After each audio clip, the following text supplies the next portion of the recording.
Njumo rigeria hemisa yokomwa hesko yomwerio Mheshimiwa Cyrus Jirongo yosiro bogima bwaya matukabwango gasomo basokono bwe para nigo yanekiwa hase town ya Kitale county ya Trans Nzoia ase gatia baraiba ikiranoro bagenderere komorera na komotogia so baraibu ayo bya sabangi barokane kogendera kuboria ebitabo byonsi byo borendi kwenekia ngokorabire obotuki erigocha kumanya emate yae ninki kererete obosira kwayo obogima Jirongo nigara chia koenwa ase enka yae ritukoria ankyo asomoiga okagere gwikirana boigo na barai akuru asorongoro Western Kenya nense ya Kenya engima.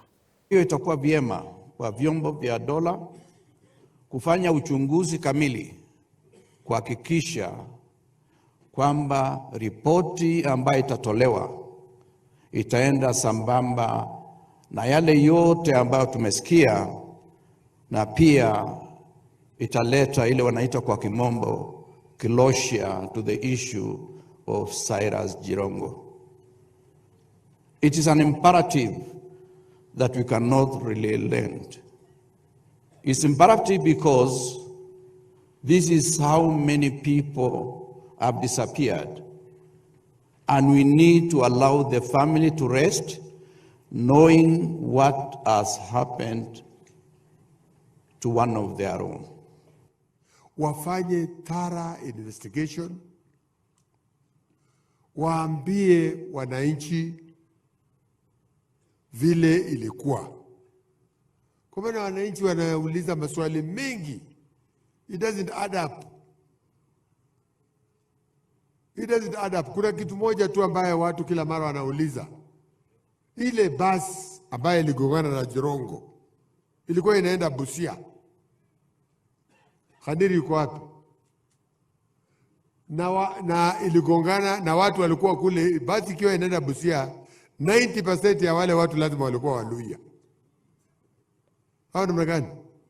Na hakuna hata mtu mmoja ametoka akasema alikuwa katika basi ambayo iligongana na gari nyingine Naivasha. Kukojoa atakojoa saa hiyo. Na hiyo basi kitambo ingine itoke Nairobi, ifike ije ibebe hawa passenger. Sikuna watu katika hiyo basi watakuwa wameona hii accident. Na wanasema tu watu walienda na mguu wapi? Kwa hivyo hii maswali ndio yanatusumbua. Sisi hatujui what happened. What we just want is the investigations itoke. Na wewe ni deputy DG.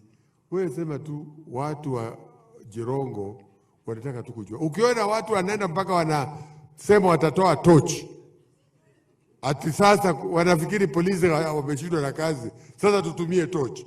Hii tochi itaweza kama polisi hawawezi? I am particularly affected because of the closeness I had with my brother. CJ was not just my brother, he was my best friend.